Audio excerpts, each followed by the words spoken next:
What were your thoughts when you heard what Charles Barkley had to say about Michael Jordan in regards to his treatment of his teammates?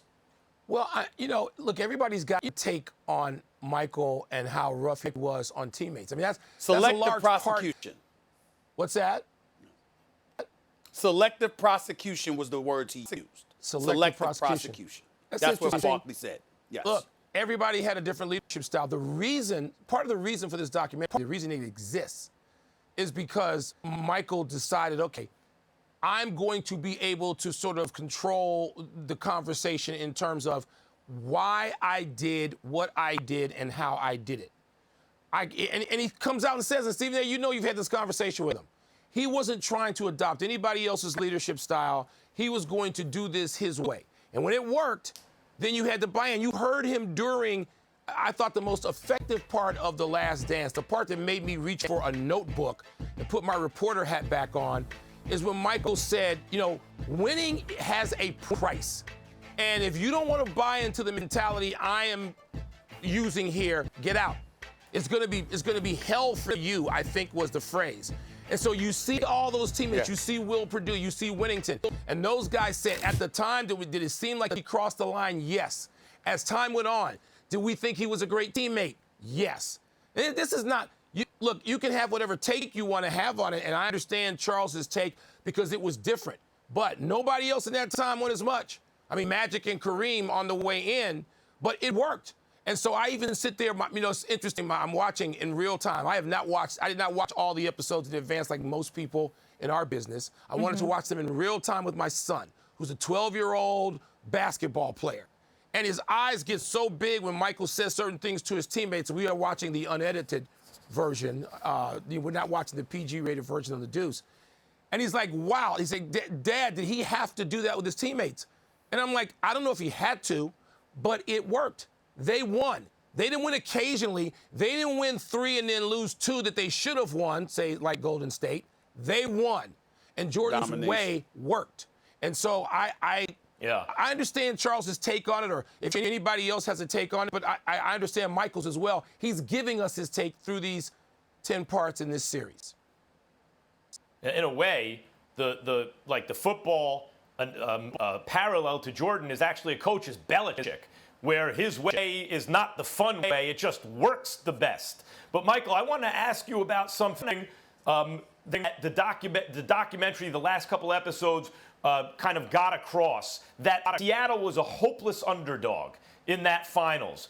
And that really spoke more to Michael Jordan and the Bulls' dominance. Seattle was a 64-win team, who had swept the back-to-back defending champion Rockets, who'd beaten in a 7-game series Utah, who was out of the West 2 seasons in a row right after the season, and they had a great team, 64-win team that Jordan just kind of brushed aside. How much do you think Jordan's legacy, or what do you think it did to Jordan's legacy, that he never went to a 7th game, that no other team was ever considered like, there's no Celtics-Lakers because Jordan was there. Otherwise, maybe the Jazz are the Lakers, right? Or the Celtics, or that great rival. What do you think it did, what Jordan's legacy, that he was as dominant as he was? Well, it enhanced it. I mean, not just legacy, imitation in real time. It enhanced, there's that video going around where it talks about, LeBron's in Game 7s, and then Jordan answered, what's a Game 7? And so, look, he had 2 tough Game 7s. 3, actually, on the way. One he lost away, Detroit, which was, sort of infamous. Also, then he beat the Knicks in a game 7, and he beat Indiana, and I think the toughest team they played once they became champions were the Indiana Pacers, Reggie Miller's Pacers, Larry Bird's Pacers, his coach. So it enhanced his legacy without question. And it's interesting because, people want to say in part, oh, well, it just shows that he didn't have the tough competition. That's a bunch of garbage. Look at the people that Jordan took down along the way, including at the very end, Stockton alone twice. Gary Payton, who is one of the great players and unsung, maybe because he played in Seattle. He and Sean Kemp, you mentioned Max, their resume, they were great. He took down those Cleveland Cavaliers teams, that group of 4 with Mark Price, Brad Daugherty, and Ron Harper, took them down twice.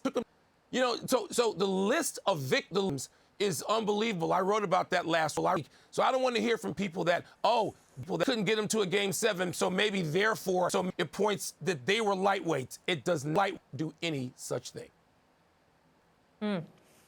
Michael, I want to get to this Scottie Pippen situation, though. Obviously, I just know him as the broadcaster, nice guy, love working with him. And this has been interesting to watch because first there was the situation with the timing of his surgery, dealing with that injury. And the last couple episodes, we saw the infamous situation where he decided to sit out in a play-out game. How do you think he looks? How do you think he's being portrayed in this docuseries? Well, like you, I have now known Scottie outside Scottie basketball for what seems like close to half his life. Is close to that. He's been in our business and our business co-worker now, colleague and co-worker. I feel for Scottie. The retelling of the 1.8 seconds, anytime you retell it, he's gonna look bad. I mean, there's no way around that. You hear, Steve Kerr and Michael Jordan and Bill Cartwright and Horace Grant talk on camera this last Sunday night about how that was as a teammate. Jordan was gone, but he's still part of the organization, obviously. It makes Scottie looks bad in that, in the retelling. But Scottie Pippen, that's his worst moment. Does any of us want to be judged on solely our worst moment?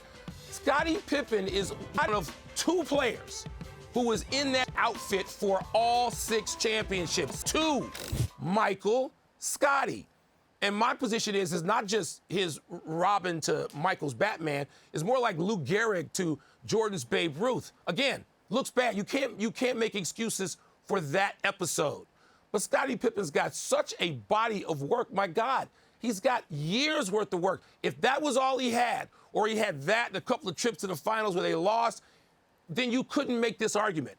My argument is that Scottie Pippen is one of maybe the most underrated player of his generation. Thanks for watching ESPN on YouTube. For live streaming sports and premium content, subscribe to ESPN+.